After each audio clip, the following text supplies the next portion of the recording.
सत्यगुरु राय कृपा मजली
महायोग पीठे तटे भीमरथ्यां वरं पुंडरीकाय दातुं मुनीन्द्रैः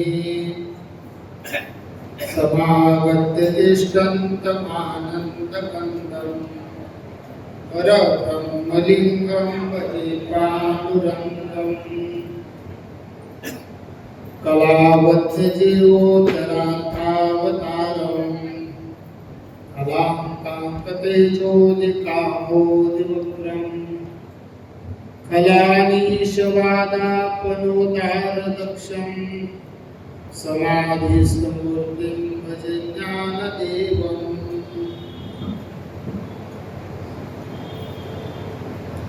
जयांचे केलिया स्मरण होय सकल विद्येचे अधिकरण तेच बंधू श्री चरण श्री गुरुचे ते नमस्कार मी आता जेने देवाचा मान विसला धर्माशी जीर्णोद्धार केला सूर्यवंशी उदयला सूर्यलोका प्रस्तुत प्रवचन रूपी सेवेकरता आपल्या समोरची गोविंद दाखवली ही ज्ञानेश्वरीतला 10वा अध्याय आणि या 10व्या अध्यायातील श्लोक क्रमांक 31 पवन पवतामस्मि रामशस्त्रभृतामहं जुषानं मकरस्यास्मि स्तोत्र सामस्मि जन्मनि भगवान परमात्म्याचा हा विभूती योग या अध्यायामध्ये भगवान परमात्म्याने अर्जुनाला मी कोठे कोठे आहे किंवा माझी बुद्धी कोण कोण आहे याचा विस्तार भगवान परमात्म्याने अध्ययन केलेला आहे. या अध्यायामध्ये वर्णन करत असताना भगवान परमात्म्याने सांगितलं अर्जुना आमच्या तत्वामध्ये मी आहे असं आपली बुद्धी सांगत असताना भगवान परमात्मा या श्लोकामध्ये सांगतात अर्जुना आतापर्यंत माझे जे अवतार झाले त्या सर्व अवतारांमध्ये एक अवतार माझा झाला तो म्हणजे रामाचा बरं का. आणि या अवतारात मी काय केलं त्याचा विचार भगवान परमात्मा या गोष्टी सांगतात. काय केलं ज्ञानोबाला सांगतात जेने देवाचा मान विसरला ज्या प्रभू रामचंद्रांनी अवतार धारण करून ज्या देवलोकांचा देवतांचा जो मान हनन झालेला होता, तो देवाचा मान भगवान परमात्म्याने पुन्हा त्यांना प्राप्त करून दिला. देवाचा मान दिसला. अजून काय केलं भगवान परमात्म्याने? धर्माशी जीर्णोद्धार केला. ज्या भगवान परमात्म्याने या राम रूपामध्ये आल्यानंतर धर्माचा जीर्णोद्धार केला. अजून काय केलं भगवान परमात्म्याने? ज्ञानोबाराय सांगतात, सूर्यवंशी उदयला सूर्य जोका. सूर्यवंशामध्ये जन्माला आलेले हे प्रतिसूर्य म्हणजे प्रभू रामचंद्र. ज्ञानोबारायांच्या या ओळीचा आपल्याला अर्धा तास विचार करायचा आहे.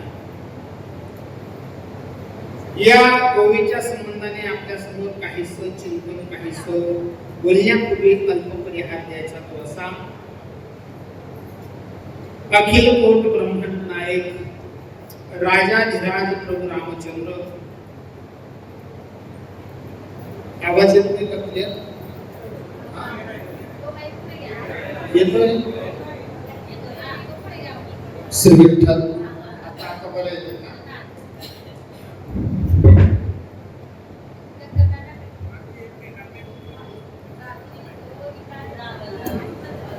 श्री विठ्ठल. हा बंद कर. हा बरा आहे.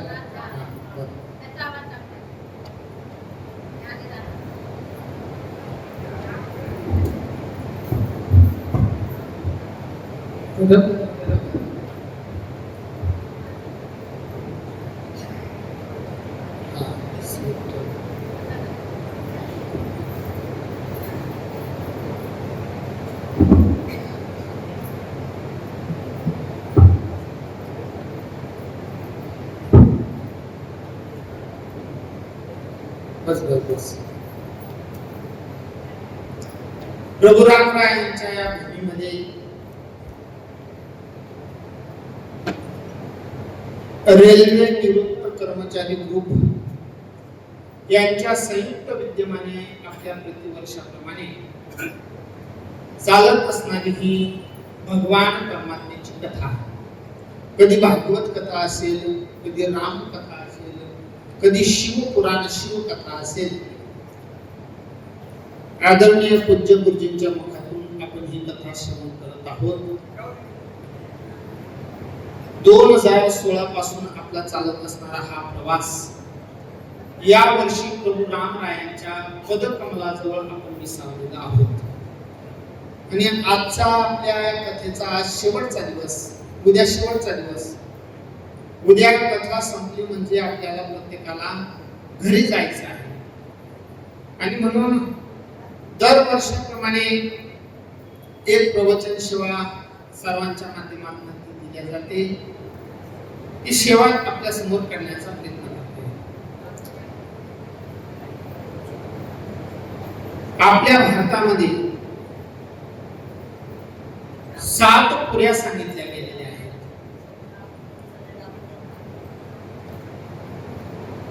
तुम्ही बोलू नका, तुम्ही शांत बसल्यानं म्हणजे बरं वाटेल.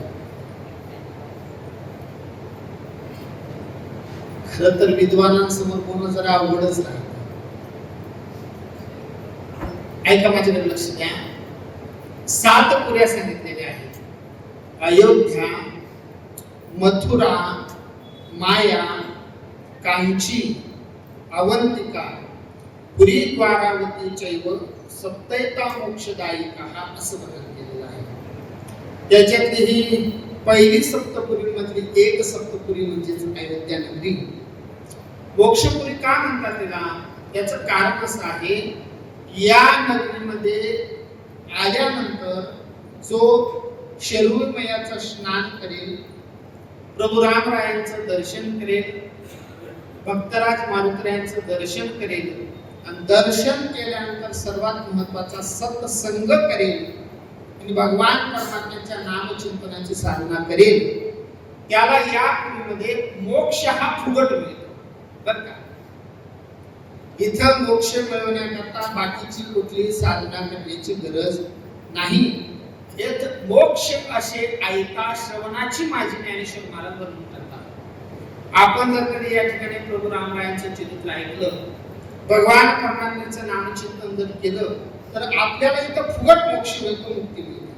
आणि म्हणून अशी ही मोक्षपुरी असणारी आपली ही अयोध्या नगरी, या अयोध्या नगरीमध्ये असणारा हे प्रवचन सेवा, या प्रवचन सेवेकरता आपल्याला थोडस प्रभू रामरायांचा विचार करायचा आहे. आपण रामचरित्र ऐकलंय, मला रामचरित्र सांगायचे, मला राम नाम महिमा सांगायचा.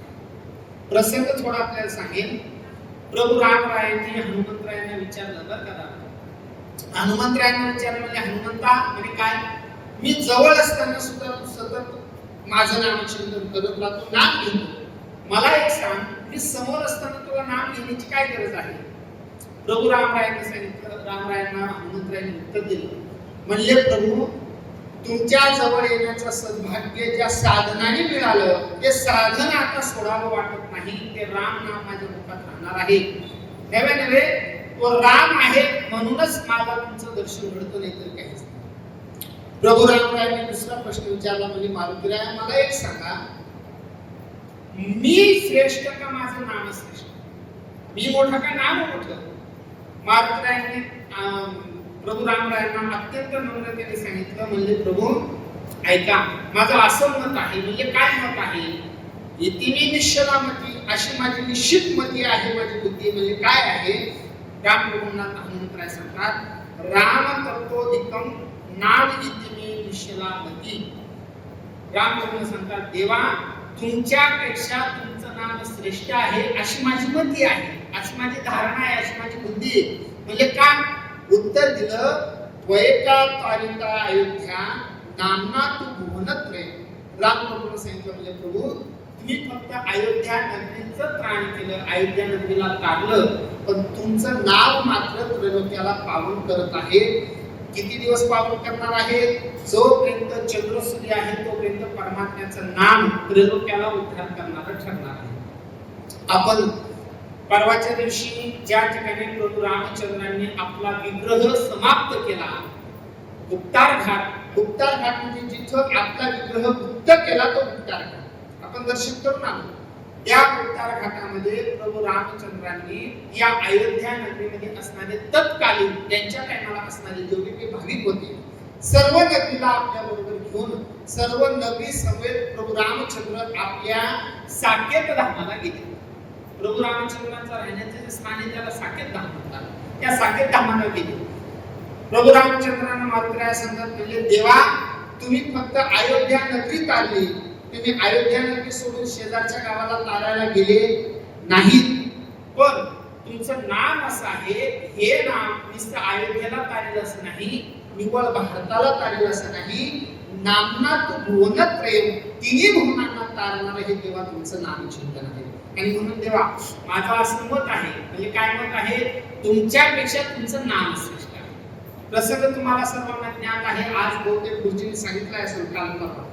काय झालं, ज्या टायमाला सेतुबंधनाचं काम चालू होतं त्या टायमाला प्रभू रामरायांनी विचार केला, आपले सर्व वानरसेना सेतुबंधन करता आपल्याला मदत करतायत, आपण सुद्धा काहीतरी केलं पाहिजे.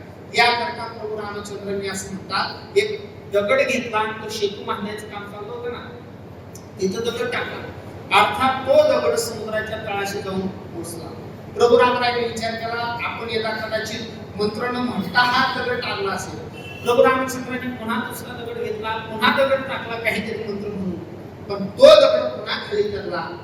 पुन्हा परमात्म्याने तिसरा दगड उचलला, तो टाकण्याचा प्रयत्न केला, तेही दगड पाण्यात गेला. ही क्रिया चालू असताना पाठीमागे मारुतीराया त्या ठिकाणी होते. मारुतीरायांकडे प्रभू रामचंद्रांनी बघितलं, विचारलं, काय बाबा मारुतीराया कधी आला तू?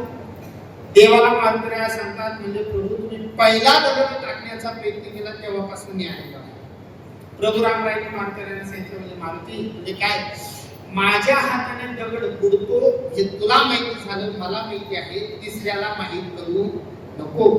मारुतीरायांनी सांगितलं, ठीक आहे, काय अडचण नाही, मला काही सांगून काही फायदा नाही. मारुतीराया तुला एक प्रश्न विचारतो, विचारा काय विचारायचं.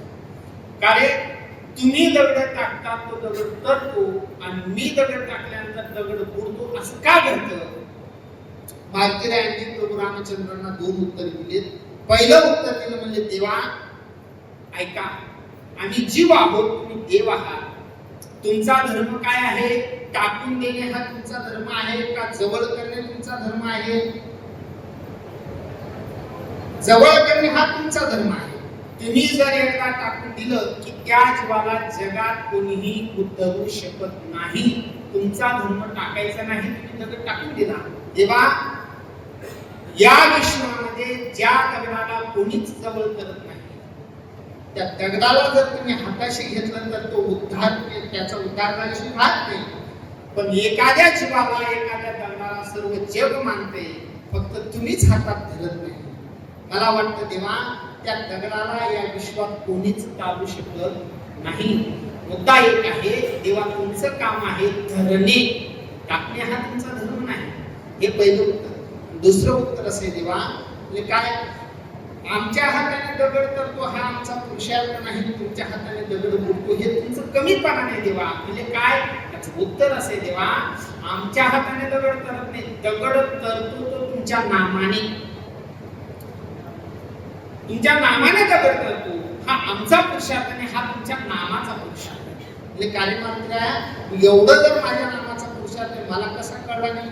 मार्करांनी सांगितलं, म्हणले देवा संतांनी सांगून ठेवलं, तू वाचलं नाही त्याला मी काय करणार? तुझ्या नामाचा महिमा तुझं न कळे लेखश्यामा, का म्हणे आम्हा जन्म गोड यासाठी. देवा तुझ्या नामाचा महिमा तुला कळत नाही, त्याला आम्ही करावं काय? तुझ्या नामाचा महिमा तू आम्हाला कळाला आणि म्हणून तुझी साहित्य मुक्ती सुद्धा आम्हाला नको, तुझं ऐश्वर्य सुद्धा आम्हाला नको, कुठलं लोक नको. आम्हाला जर काय हवं असेल तर फक्त एकच आहे, गुण गायीन आवडी हेच माझी सत्य. बस बाकी काही नाही. म्हणजे नामचिंतन हे सर्वात श्रेष्ठ आहे. मात्र्यांनी सुद्धा देवाला सांगितलं, नाम चांगले चांगले माझे कंठी राहो भले, कपिकोळ उद्धरिले मुक्त केले राक्षसा. या नामचिंतनाने काय केलं, म्हणजे कपिकुळाचा उद्धार करणारं हे नामचिंतनच आहे.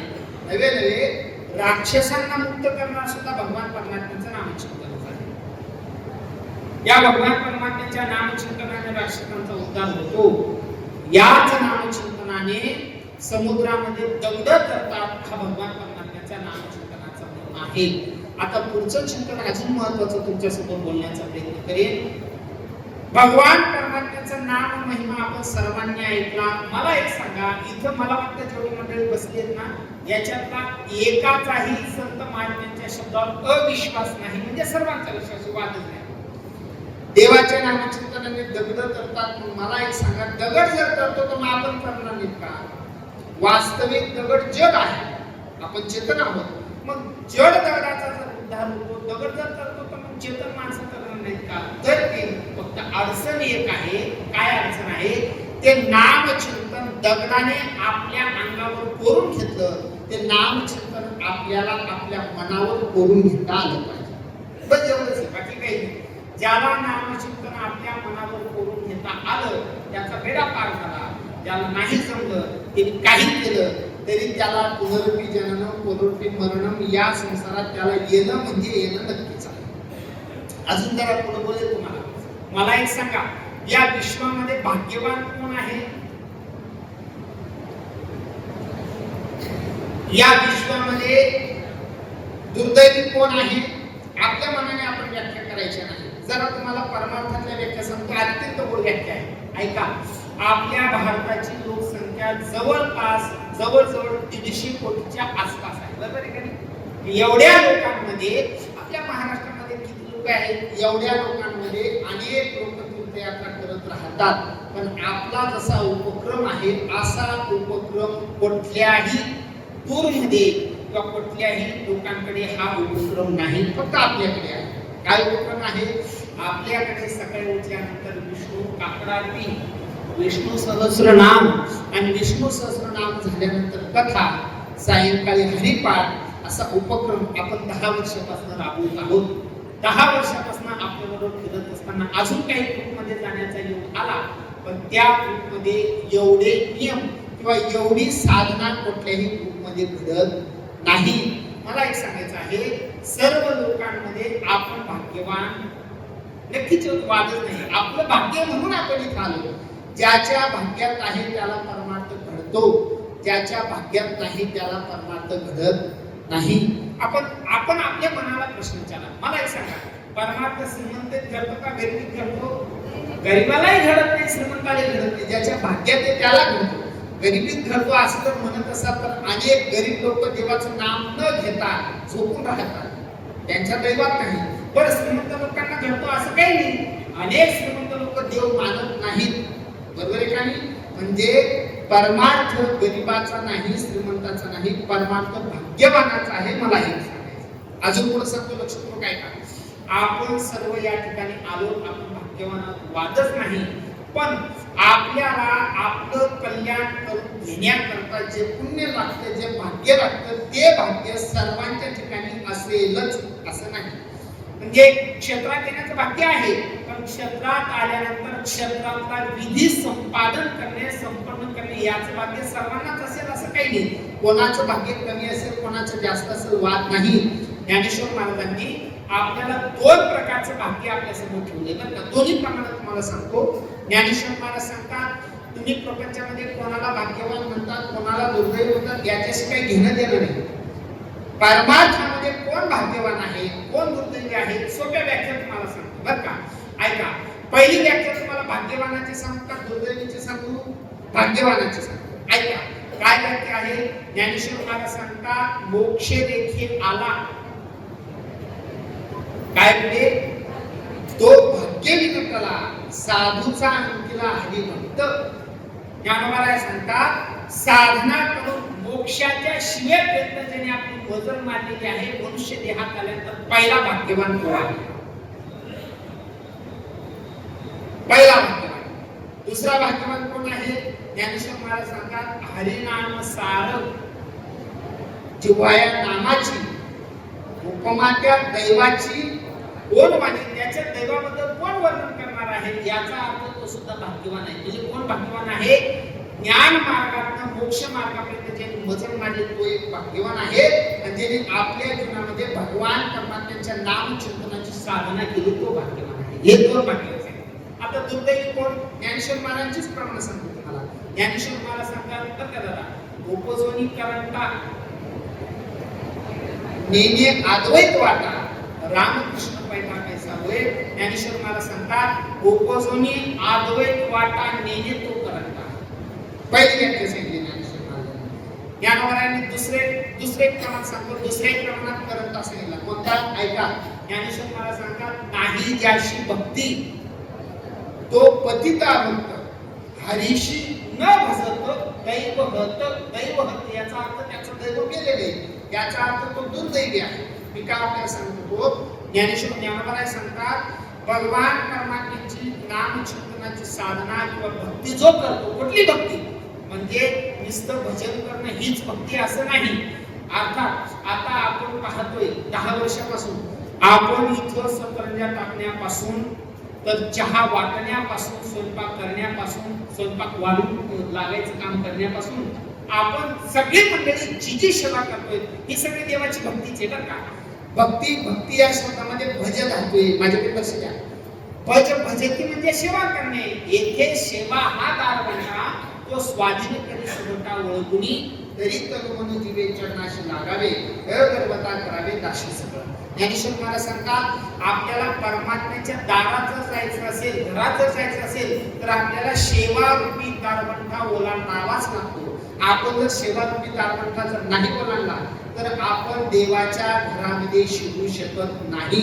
आणि म्हणून आपण जे जे करतात, अर्थात गुरुजी आपल्याला कथा सांगतात, सांगणं ही त्यांची सेवा आहे. आपण कथा ऐकतो, ही ऐकणं आपली सेवाच आहे. कथा ऐकत असताना आपण जे जे काही आपल्या सर्वांकरता करतो ही सर्वांची सेवाच आहे बरं का. आणि म्हणून आपण त्या सेवेने भगवान परमात्म्याच्या घरात जाण्याचा जो दारवंटा आहे, तो दारवंटा ओलांडून भगवान परमात्म्याच्या विश्वामध्ये आपण प्रवेश करणारे सर्व भाग्यवान आहोत. मी का सांगायला लागलो आपल्याला, आपल्या जीवनामध्ये नामचिंतनाची साधना, भक्ती करणं ही सर्वात श्रेष्ठ साधना आहे. आता ऐका, पुन्हा मी तुम्हाला सांगतो, संत महात्म्यांनी आपल्याला नामचिंतनाची साधना करण्याचा आग्रह का केला असेल, त्याचं उत्तर एकच आहे. म्हणजे काय उत्तर आहे? प्रत्येकाच्या जीवनामध्ये अंतकाळ येणार म्हणजे येणार. अजून 2 प्रकारचा काळ सांगतो बरं का. काही लोकांच्या जीवनामध्ये उषक काल असतो, मध्यान्ह काल असतो आणि अंतकाल असतो. 3 प्रकारचा काल. उषक कालाबद्दल न बोललेलं बरं. उषक काल कशाला म्हणावं? जन्म आणि बालपण हा उषक काल आहे. दुसरा काल आहे मध्यान्ह काल. आता इथून येणारे प्रत्येक भाविक मंडळी आपला जो ग्रुप आहे या ग्रुपमध्ये सर्वांचा हा मध्यान्ह काळ सध्या सुरू आहे. प्रत्येकाचा मध्यान्ह काल सुरू आहे, वादच नाही. याच्यानंतर येणारा काल आहे त्याचं नाव आहे अंतकाल. मी तुम्हाला अजून एक वाक्य सांगतो, जरा लक्ष करून. खरं तर प्रवचन म्हणजे तुम्हाला देवाची कथा सांगत नाही. प्रवचन म्हणजे तुम्हाला नाम महिमा मला सांगायचं, बाकी काही नाही. ऐका, जरा अवघड जाण्यासारखं आहे, पण लक्ष करू द्या. मला एक सांगा, आपल्या जीवनातला मध्यान्ह काल निश्चित असतो का अंतकाल निश्चित असतो?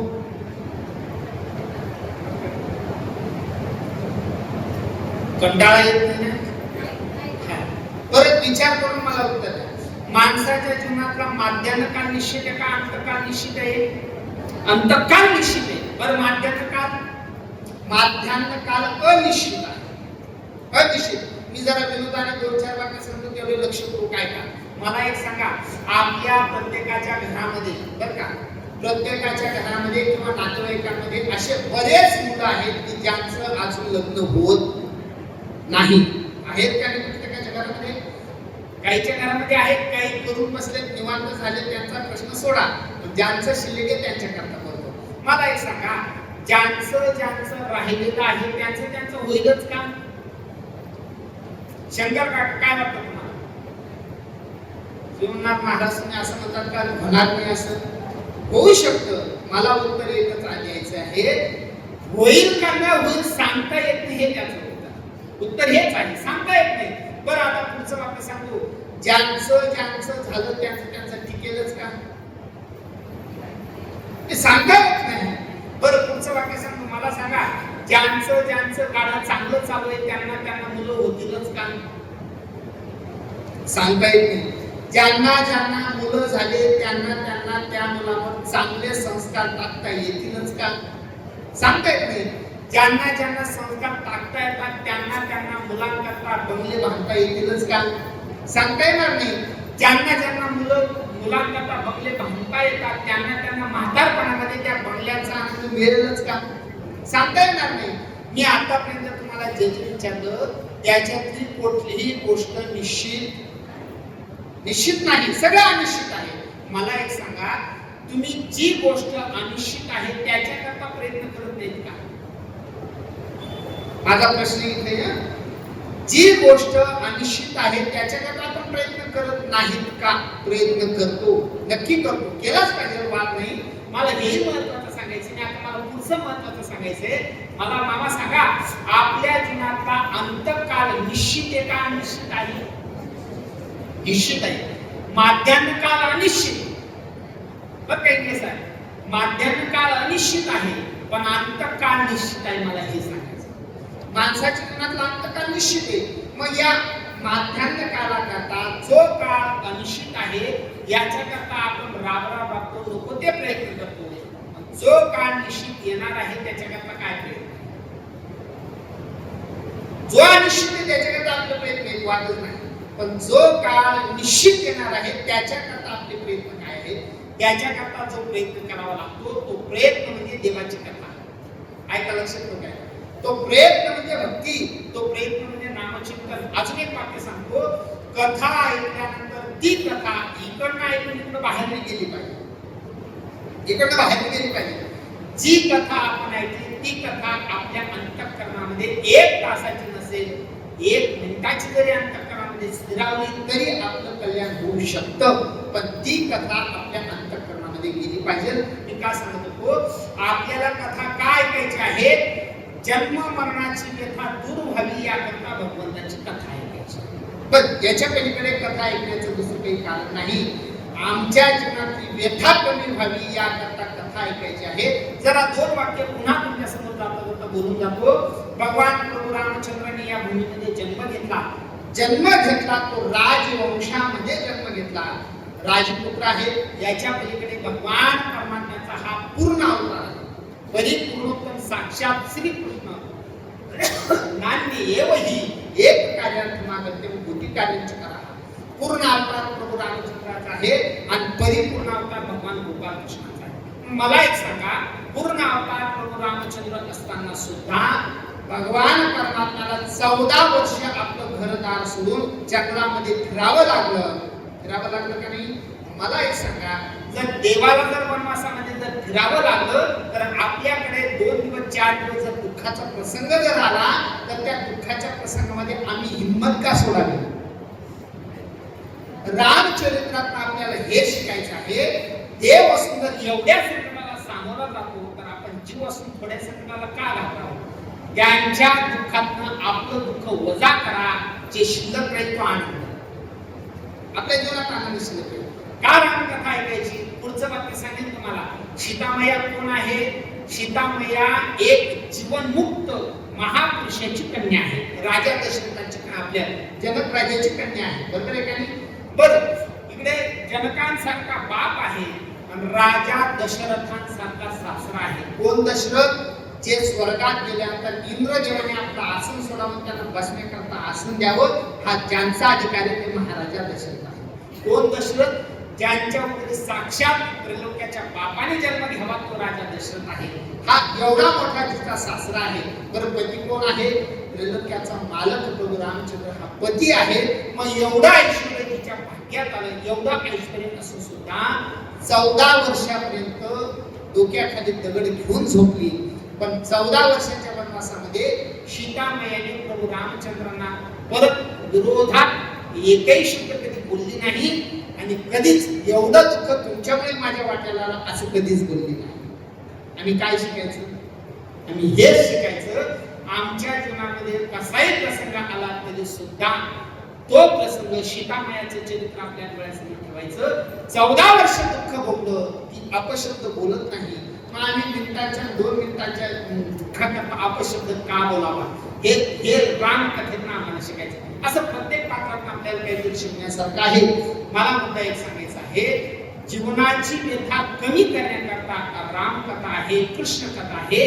आणि सर्वात महत्वाचं ते आहे, ही कथा ज्या टायमाला आपल्या अंतःकरणामध्ये स्थिरावेल, त्या टायमाला, ज्या टायमाला आमचा अंतःकाल येईल, त्या टायमाला आमच्या मुखामध्ये परमात्म्याचं नाम चिंतन येणं हे अत्यंत महत्वाचे लक्षात घ्या. अजून एक सांगतो बरं का दादा, असे वर्तमान काळामध्ये आपण जे करतो याचा परिणाम, याचा रिझल्ट अंतकाळामध्ये लागतो. लक्षात घ्या. एक वाक्य सांगतो आपल्या मराठीमध्ये खूप प्रचलित वाक्य. काय वाक्य आहे? शूर ओळखावा रणी. पुढचं वाक्य, साधू ओळखावा मरणी. साधू कोण आहे? त्याचा मरण सांगेल. त्या मरणाच्या टायमाला साधूची परीक्षा होते. लक्षात घ्या. म्हणजे कशी परीक्षा आहे? ज्या टायमाला शेवटच्या श्वासाला भगवान परमात्म्याचं नामचिंतन मुखात आलं तर समजावा हा खरा साधू आहे.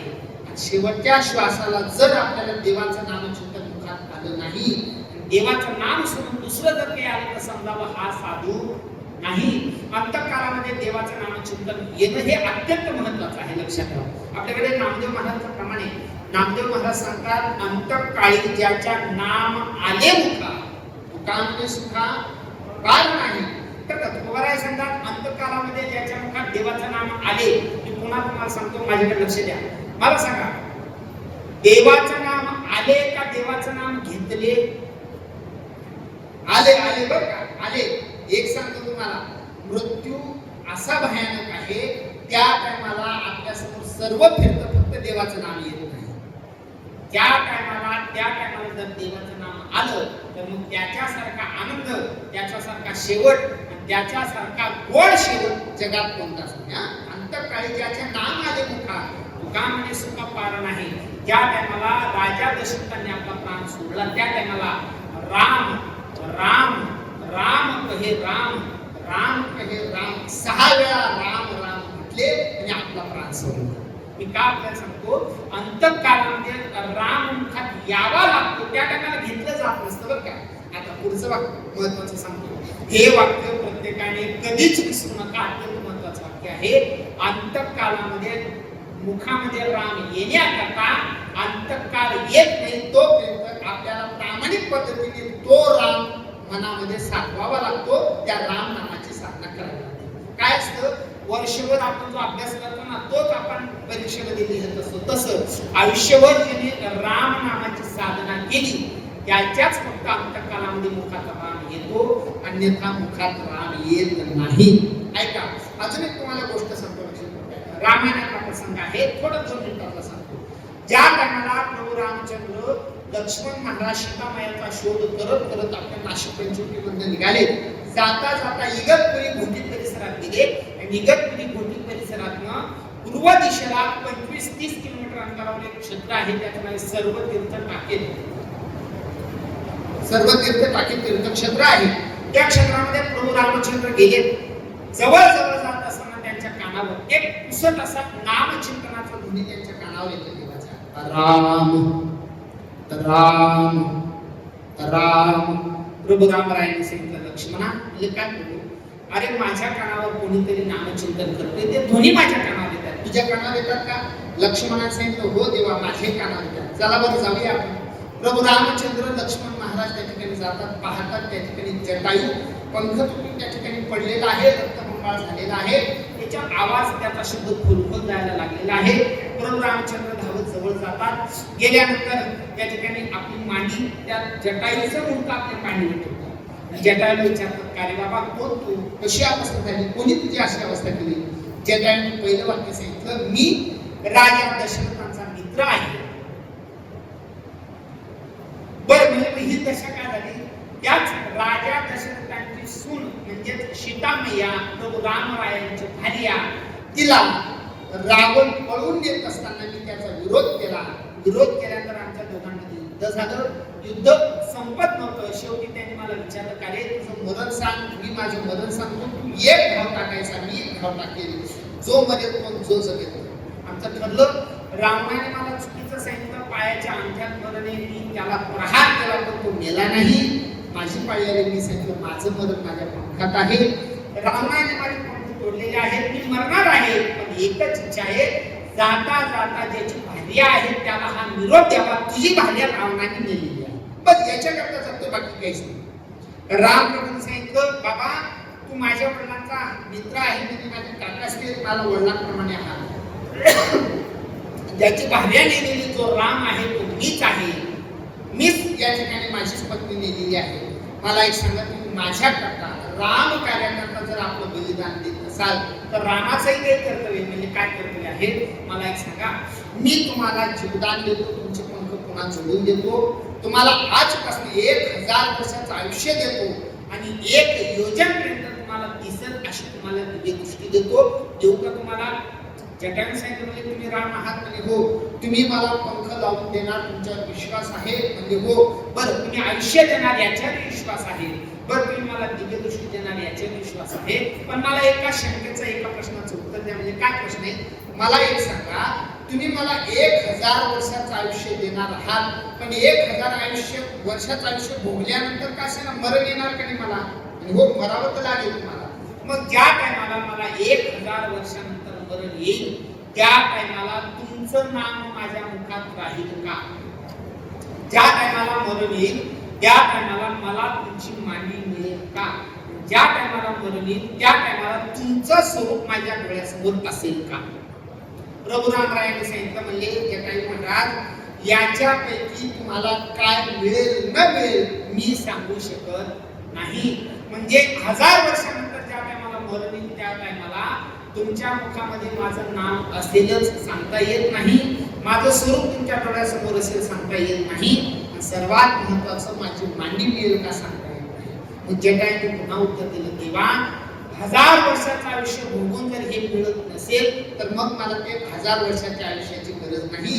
मला आता तुमची मांडी मिळालेली आहे, आता तुमचं स्वरूप माझ्या डोळ्यासमोर आहे. आणि सर्वात महत्वाचं त्रैलोक्याला पावन करणारं तुमचं नाम माझ्या मुखात आहे. देवा हे सगळं जर माझ्या जवळ जर असेल तर मला 1000 वर्षाच्या आयुष्याची गरज नाही.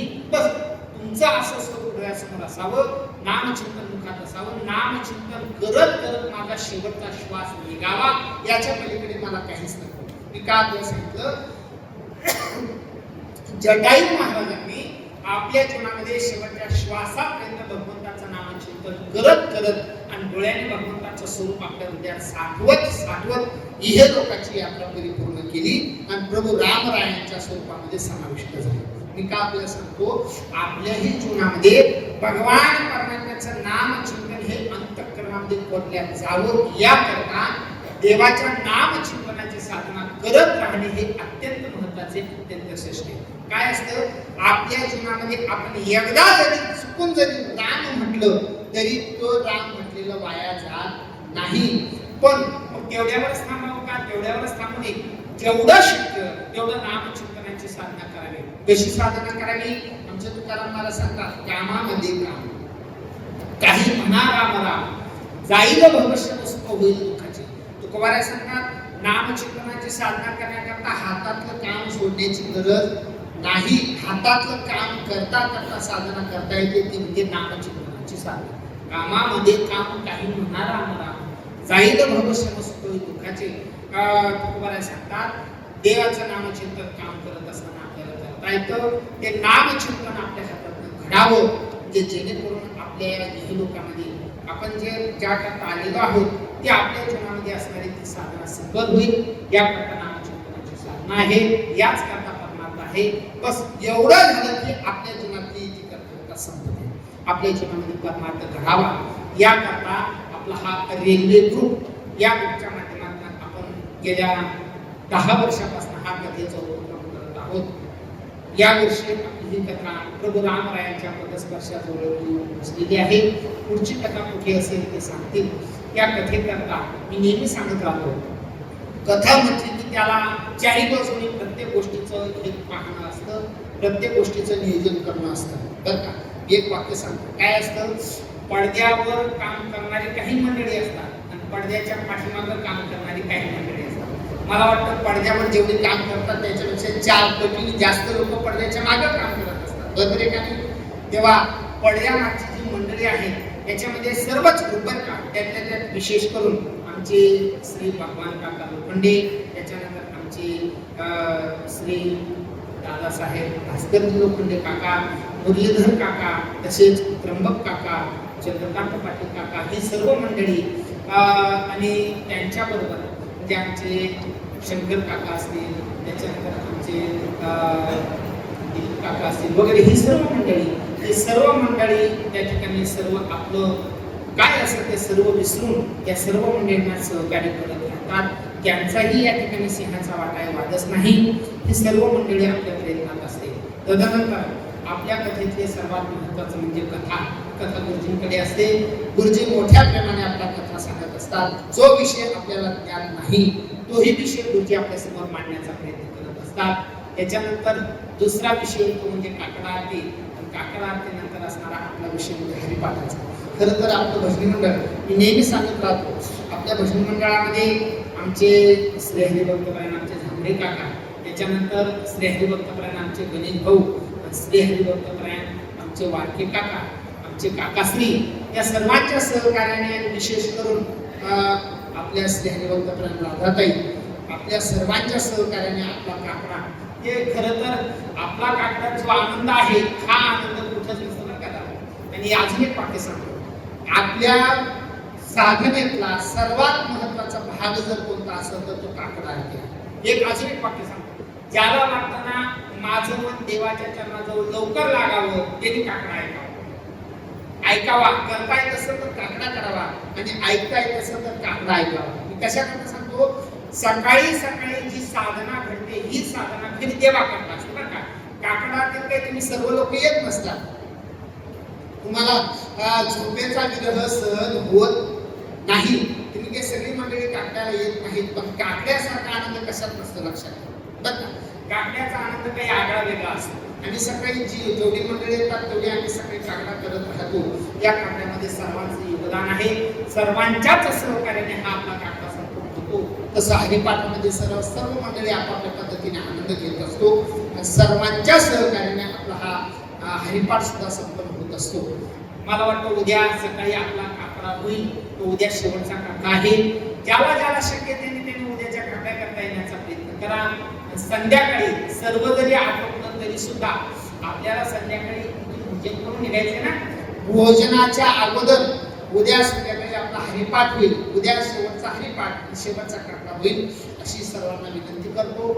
या सेवेमध्ये 7 दिवसामध्ये शेवटी मनुष्य आहे, प्रत्येकाकडनं कोणाकडनं काहीतरी 19-20 बोलण्यातनं वागण्यातनं काहीतरी होत राहतं. जे झालं ते सर्व सकाळी स्नान करत असताना शेदूरमयामध्ये सोडायचं बरं का. कोणाविषयी सुद्धा मनामध्ये कुठलाही आकर्ष ठेवायचा नाही. तुका म्हणे सोडिया गाठी दिली मिठी पायाशी. तुकाराय सांगता मनातल्या गाठी प्रत्येकाने सोडण्याचा प्रयत्न करायचा आहे. मनातल्या गाठी सोडल्याशिवाय भगवंताच्या चरणाशी मिठी पडत नाही. तुला सांगायचं तात्पर्य असं आहे, झालं गेलं सर्व गंगेला अर्पण करायचं. मोठ्या प्रेमाने आपण आपल्या घराकडे वाटचाल करायची आणि पुन्हा ज्या टायमाला आपल्याला गतीची संधी मिळेल त्या टायमाला पुन्हा मोठ्या प्रेमाने, मोठ्या आनंदाने, मोठ्या उत्साहाने आपण पुन्हा सर्वांनी एकत्रित यायचं आहे आणि पुन्हा आपला आनंद आपण उपभोगायचा आहे. त्या सेवेकरता सर्वच मंडळींचे सर्व योगदान आहे. सर्वांना पुन्हा पुन्हा पुन्हा पुन्हा वंदन करतो. या चिंतन सेवेला, प्रवचन सेवेला या ठिकाणी पूर्ण विराम देतो. पुंडलिक वरदा विठ्ठल श्री ज्ञानदेव तुकाराम पंढरीनाथ भगवान की जय. माऊली ज्ञानेश्वर महाराज, जगद्गुरु तुकाराम महाराज, सद्गुरु जोग महाराज की जय. विठ्ठल विठ्ठल विठ्ठल. पुंडलिक वरदा विठ्ठल श्री ज्ञानदेव तुकाराम पंढरीनाथ भगवान, माऊली ज्ञानेश्वर महाराज की जय. जगद्गुरु श्री तुकाराम महाराज, सद्गुरु जोग महाराज की जय. आता विश्वात्मके देवी हे वाक्यज्ञ तुषावे, तोषोनी मज द्यावे पसाय दान हे. जे फळांचे व्यंकटे सांडो तया सत्कर्मरती वाढो. होता परस्परे पडो मैत्र जीवांचे, दुरितांचे तिमिर जाओ विश्वस्वधर्म सूर्य पहाओ.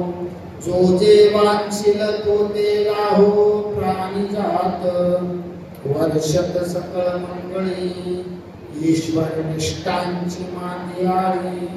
अनवर्त भूमंडळी भेटतो भूता, चला कल्पतरुचे आरव.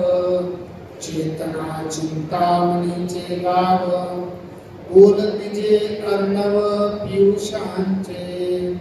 चंद्र विजे अलांछन, मार्तंड जे तापहीन. ते सर्वही सदा सज्जन स्वैरे होतो. किंबहुना सर्व सुखे पूर्ण भो निती लोके. भजिजो आदि पुरुषी अखंडित, आदि ग्रंथोपजीवे विशेषी लोकीये. द्रष्टा द्रष्ट विजय हुआ विजय. एक मने श्री विश्वेश्वराओ, हाव येन दान पसाओ. येने वरे ज्ञानदेव सुखिया झाला. येने वरे ज्ञानदेव सुखिया झाला. येने वरे ज्ञानदेव सुखिया झाला.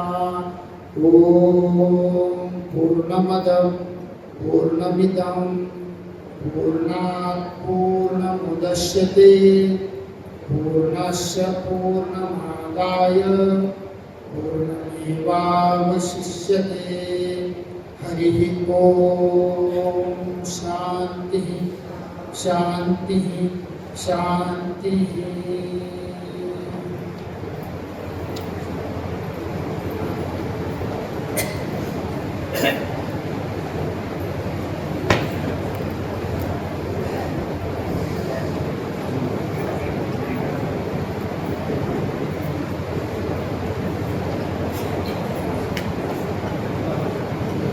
ऐका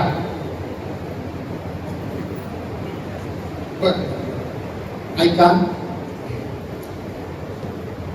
पुरुषोत्तम मासाच्या निमित्ताने म्हणजेच अधिक मासाच्या निमित्ताने आपला जो हा निवृत्तरेली कर्मचारी ग्रुप आहे, या ग्रुपमध्ये श्री भगवान काका लोखंडे, भास्कर काका लोखंडे, मुरलीधर काका पाटील, त्र्यंबक काका कोल्हे आणि चंद्रकांत काका पाटील या सर्वांच्या माध्यमातून संपूर्ण आपलं भजनी मंडळ, या भजनी मंडळाला वस्त्र त्यांच्या माध्यमातून ते देणार आहेत. त्या सर्वांना ते वस्त्र